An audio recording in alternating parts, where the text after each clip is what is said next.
pembahasan undang-undang Ya, MD3 ini? dalam pertemuan tadi itu ada usulan-usulan yang disampaikan oleh koalisi masyarakat sipil untuk verifikasi RUU Pemilu, dan kami sampai pada kesimpulan bahwa reformasi di DPR itu tidak mungkin terlepas daripada reformasi terhadap undang-undang partai politik dan undang-undang pemilu itu sendiri. Dan misalnya masukan yang diberikan oleh koalisi masyarakat sipil tadi, bahwa tidak sembarang orang bisa direkrut untuk jadi calon anggota DPR oleh partai politik, tapi harus menjadi anggota partai itu sedikit-sedikitnya 3 tahun dan harus melalui proses jenjang pekaderan di dalam partai. Nah, disitulah sebenarnya calon anggota DPR itu dibekali dengan kemampuan intelektual, pemahaman terhadap tugas dan kewenangan DPR, dan termasuk juga etika sebagai anggota DPR. Dan kemudian kita ketahui bahwa DPR itu kan partai-partai kan punya kewenangan untuk melakukan recall atau PAW terhadap anggotanya. Sehingga kalau ada anggota yang menyimpang seperti itu, partainya sendiri akan mengambil satu tindakan sebelum Badan Kehormatan DPR mengambil satu langkah kalau terjadi pelanggaran etik. Jadi saya kira ini merupakan kesempatan yang baik bagi kita untuk melakukan reformasi terhadap DPR dan dimulai dari reformasi terhadap undang-undang partai politik dan sistem pemilu kita sendiri. Prof, tadi kan kalau tadi disebutkan itu terkait pencalonan anggota legislatif yang harus 3 tahun dulu ya sebagai kader. Ini usulan dari koalisi. Ya, usulan dari mereka. Lalu bagaimana kalau nanti pencalonan terhadap calon presiden dan wakil presiden dari partai? Apakah memang harus dari kader atau memang nantinya ada usulan baru dari mereka tadi? Ya, memang agak berbeda karena kalau calon presiden itu dan calon wakil presiden memang diusulkan oleh partai politik peserta pemilu, dan itu kan baik satu partai politik atau dia gabungan partai politik, itu yang disebutkan di dalam pasal 22E dari Undang-Undang 45. Jadi bisa saja yang dicalonkan itu adalah kader dari salah satu partai politik yang mengusung atau mencalonkan, bisa juga satu partai politik mencalonkan, ya, bisa juga orang bukan anggota partai yang bersangkutan tapi didukung oleh partai politik. Jadi agak berbeda tentang pencalonan presiden dengan pencalonan anggota DPR. Sebab untuk calon anggota DPR itu yang ikut pemilu bukan dia, yang ikut pemilu itu adalah partai politiknya. Nah, sementara untuk pemilihan presiden dan wakil presiden, yang ikut pemilu pilpres dan pilpres itu adalah pasangan calon presiden wakil presiden itu.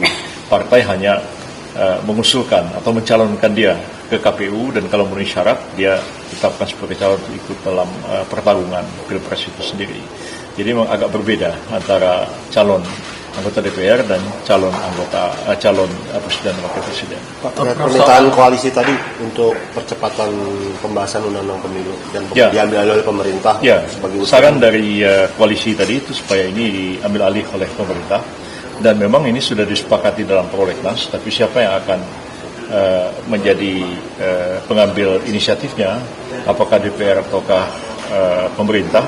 Koalisi masyarakat sipil hari ini mengusulkan supaya pemerintah yang mengambil alih, dan memang pemerintah sebenarnya sudah mengambil langkah-langkah ke arah itu. Kementerian Dalam Negeri juga sudah menghimpun masukan-masukan dan sudah mulai juga mengkaji masalah ini, walaupun belum sampai kepada satu draft yang disirkulasikan untuk kita bahas bersama-sama, dan kami Kementerian Koordinator juga akan mengkoordinasikan pembahasan 3 RUU ini. Dan ini juga sudah ditegaskan oleh Pak Presiden beberapa waktu yang lalu bahwa kita harus segera melakukan perubahan terhadap undang-undang ini untuk melakukan reformasi di bidang politik khususnya. Kira majunya di tahun berapa? Target kita sih tahun 2026 sudah mulai diselesai dan kemudian dibahas, dan sudah ini kan masuk skala prioritas dalam atau kalau di 2026 juga. Ya, harapan kita bisa selesai tahun 2026 karena KPU-nya kan harus dipilih dan dilantik lebih dulu. Paling tidak itu sudah setengah jalan, 2,5 tahun pemerintahan ini berjalan, sehingga persiapan pemilu itu berjalan lebih baik dibandingkan dengan pemilu sebelumnya. Kalau sebelumnya kan ada yang dipersiapkan oleh KPU yang ada sekarang, ya, tapi dilaksanakan oleh KPU yang baru. Itu kadang-kadang juga mereka tidak terlalu siap dan memahami sebenarnya lika-liku penyelenggaraan pemilu itu sendiri. Jadi lebih baik kita agak lebih panjang jangka waktunya, KPU dilantik dan kemudian mereka lah yang mempersiapkan sampai melaksanakan pemilu itu sendiri. Prof. Yusril, izin mau yang soal yang lain, ini terkait dengan 3 orang hilang yang masih belum ditemukan pasca demo rusuh akhir Agustus. Ya. Dari Polda Metro Jaya menyampaikan bahwa sampai dengan tadi malam setidaknya mereka mengumumkan hasil penelusuran soal kerusuhan itu, belum ada dari pihak keluarga yang mengadukan ke Polda Metro Jaya. Tapi di sisi lain polisi mengakui bahwa sudah mengetahui informasi itu dari media sosial, mengingat itu juga sudah diunggah oleh Kontras. Menurut Prof. Yusril, apakah Polda harus jemput bola untuk mencari tahu atau tetap menunggu aduan dari keluarga dulu untuk bisa menelusuri ini, karena ini kan juga sudah hitungannya sudah lebih dari 1 minggu setelah mereka hilang. Ya, begini, kami pagi ini melakukan koordinasi dengan Polda dan juga koordinasi dengan Mabes Polri mengenai keberadaan dari 3 orang itu.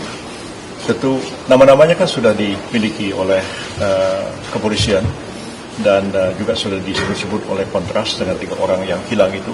Walaupun memang setelah dibuka pos laporan itu lebih kurang seminggu, belum ada keluarga yang melapor kepada pos pelaporannya dibentuk oleh kepolisian itu.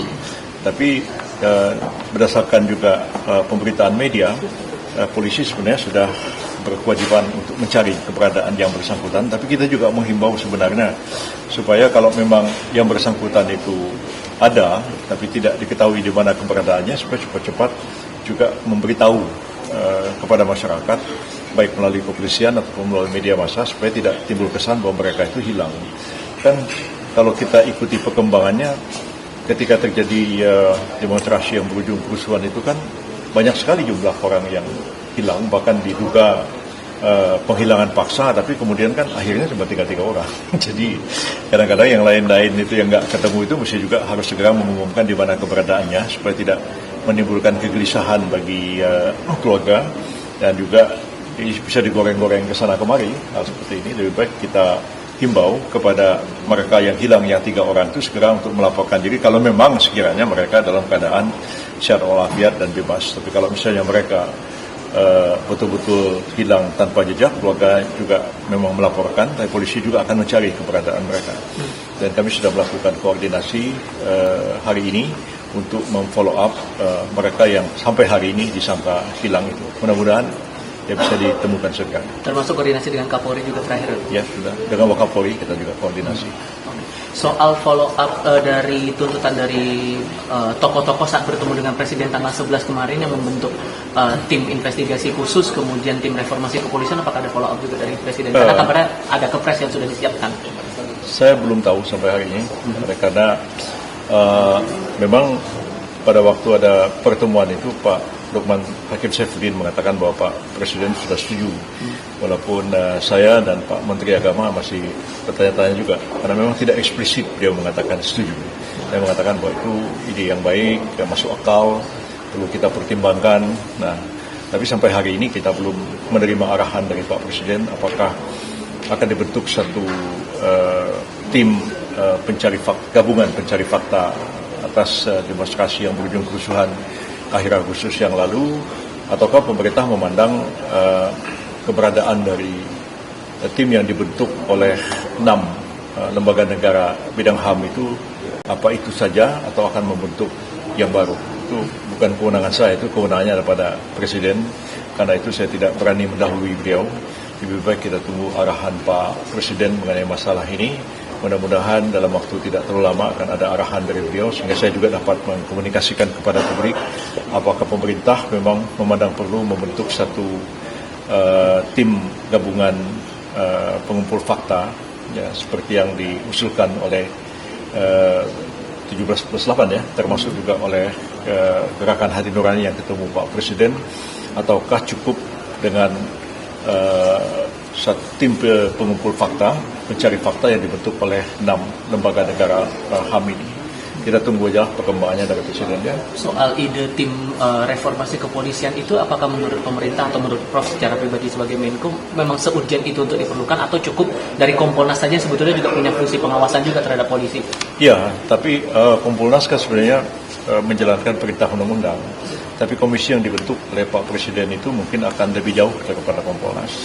Dan tugas daripada komisi ini betul-betul melakukan reformasi, artinya pengkajian ulang terhadap kedudukan ruang lingkup tugas dan kewenangan dari kepolisian negara kita setelah dari tahun lebih kurang tahun 2003 atau 2004 ya, saya agak lupa. Pada waktu itu saya sendiri sebenarnya bersama Pak Matori Abdul Jalil, Menteri Pertahanan yang mewakili pemerintah membahas RUU kepolisian itu sampai selesai di DPR, dan setelah itu kan ada beberapa kali amandemen tapi tidak substansial.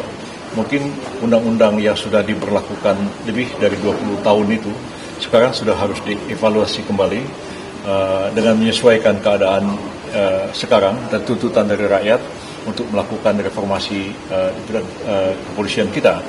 Jadi seperti apa nanti, ini tugas dari komisi atau komite reformasi inilah untuk merumuskan perubahan-perubahan itu, dan saran-saran itu akan diserahkan kepada Presiden nantinya. Kalau hal yang ini saya konkret, karena Pak Presiden mengatakan kepada saya, dia bilang, Prof, ini segera nanti kita akan bentuk komisi reformasi kepolisian ini, dan akan bekerja mungkin berapa bulan, dan nanti kita harapkan sudah ada hasilnya disampaikan kepada saya. Targetnya kapan itu mau dibentuk? Belum. Kalau itu memang sudah disiapkan kepresnya, dan mungkin akan segera dilantik ya sehari 2 hari ini, dan kita lihatlah dalam kepresnya nanti berapa lama dia diberikan tugas untuk menyelesaikan rumusan-rumusan tentang reformasi yang harus disampaikan kepada Pak Presiden itu. Tapi kalau mengenai tim gabungan pencari fakta independen terhadap demo yang berujung kerusuhan itu memang sampai hari ini nggak jelas. Tapi kalau pembentukan tim reformasi kepolisian itu memang iya, itu sudah dikemukakan Pak. Siapa yang akan menjadi leadernya nanti? Belum tahu saya, nanti kita dengar aja besok. Oke. Dan goalsnya ini revisi Undang-Undang Polri ya, Prof? Iya, arahnya akan melakukan revisi terhadap Undang-Undang Polri. Terima kasih ya. Terima kasih banyak, Prof.